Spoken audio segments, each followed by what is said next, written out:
the Shaughnessy Cohen Prize for writing is Tanya Talaga for 7 Fallen Feathers.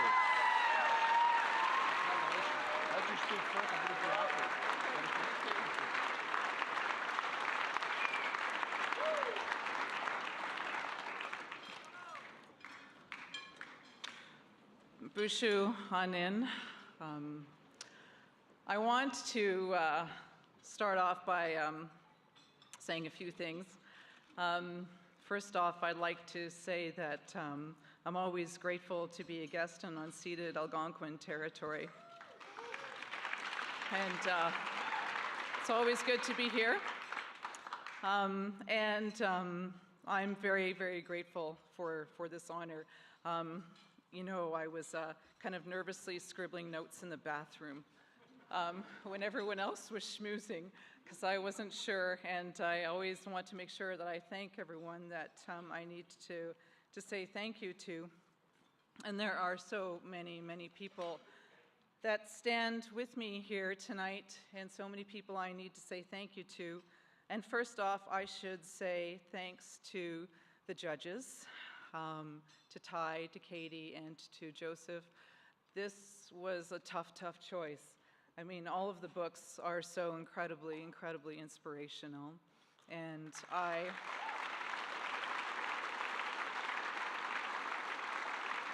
you know, it's just to be nominated, honestly, is a prize itself. And I thank you very, very much for that honor.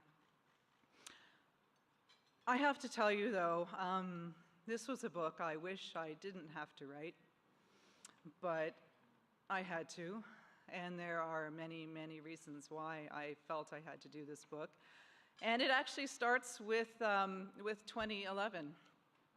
It starts with the federal election, actually. It started for me when I was a Queen's Park reporter. I work at the Toronto Star. And the election was in full swing. It was Stephen Harper duking it out, basically against Jack Layton at the time. And I wanted to get in on the election. I wanted to be part of it, but I was sort of the last person into the Queen's Park Bureau, and trying to fight Robert Benzie and Rob Ferguson for a big political story is kind of a hard thing to do. And so I knew that if I was to get involved in the election, I had to come up with my own idea. And so I did. I suggested to the national editor at the time, or the acting national editor in 2011, that I wanted to do a story on why it is Indigenous people in this country weren't voting. Please keep in mind, this was 2011. This was before the TRC report came out. This was before Idle No More. This was before CBC Indigenous was everywhere, and there was more of an appetite for Indigenous stories. And so when I came up with this story idea to my editors thought it was exotic. And they said, why don't you go to Thunder Bay, and why don't you do that story? You see, I pitched to go to Thunder Bay, and there's also a reason for that as well. Thunder Bay, Fort William First Nation, is my grandmother's reserve. And my mother was raised on the traditional territories of Fort William, outside in the bush, in a little place called Wraith, a place called Graham. And I had pitched to go to Thunder Bay because I wanted to talk to Stan Verity, who was then the Grand Chief of Anishinaabe-Aski Nation. Now, Anishinaabe-Aski Nation is a political organization of 49 Northern First Nations, stretching in a territory roughly about the size of the country of France, north from Thunder Bay, east to James Bay, north to Hudson Bay, and west to the Manitoba border. But the head office was in Thunder Bay. So I went up there to go talk to Stan. And you know, I knew why it was Indigenous people, for the most part, weren't voting in this country.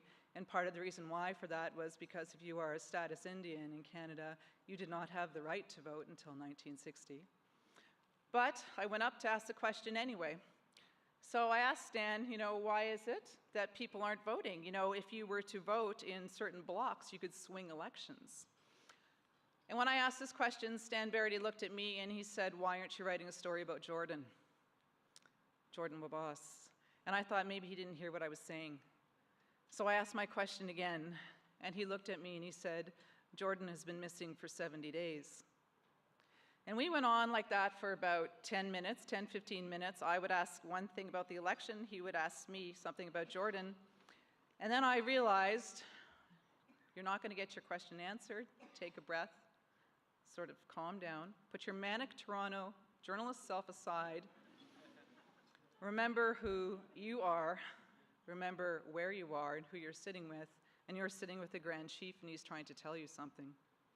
I like to think that at that moment, I opened my ears and I listened to what he was saying. And this is what he said to me.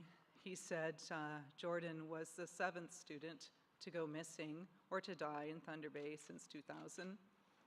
Number 7. There's a lot of history in that number if you're Anishinaabe. 7 grandfathers' teachings. I could go on about what 7 means. You'll have to read the book for that if you want to find it more. But it was pretty remarkable to me. And I couldn't believe, why is it there are no news trucks here?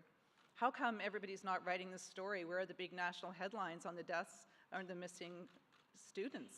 And there was nothing. You know, I didn't set out to write a political book, but I guess I did. So I'm going to read to you the names of the 7 because I stand up here with all of them and their families. Jethro Anderson, Kern Strang, Paul Panachese, Robin Harper, Reggie Bushy, Kyle Morrisseau, and Jordan. He was the one that brought me to this story. You know,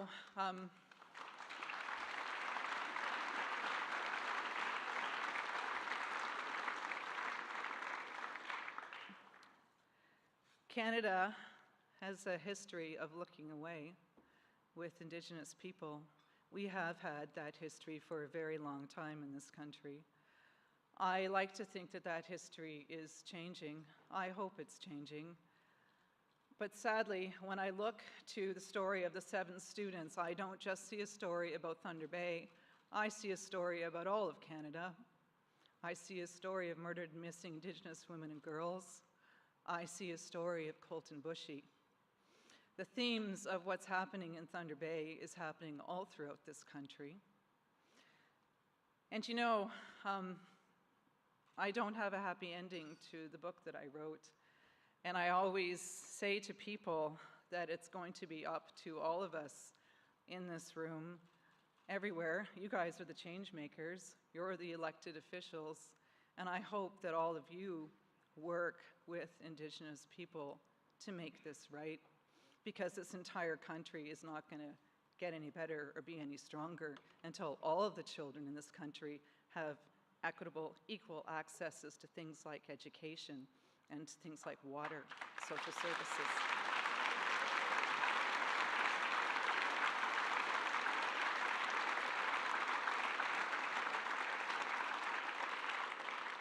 And so, with that too, I do want to say thank you to Shaughnessy Cohen, because I've learned a bit about her in the last 24 hours from Susan Delacourt and from Carolyn Bennett, from her friends, and from women that knew her, and they said that she believed that politics could be better, that politics could do better, and I believe that too, and I hope so too. I also want to thank, I should say, House of Anansi for taking a chance on me. Sarah, you're there somewhere. Table 3, there you are, Sarah. Okay, hi. Sarah, Janie, my editor Janie Yoon, who without her help I wouldn't be standing here. And I just thank you for taking a chance on female writers and for just going with it. And I also want to thank the Toronto Star for giving me a platform for what I do, and they've been a family to me for so long, and I couldn't do what I do now if it wasn't for them and for their support.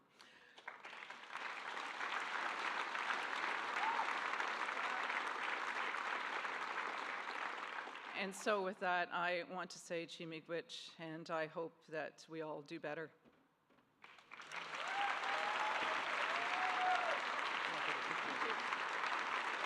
Thank you.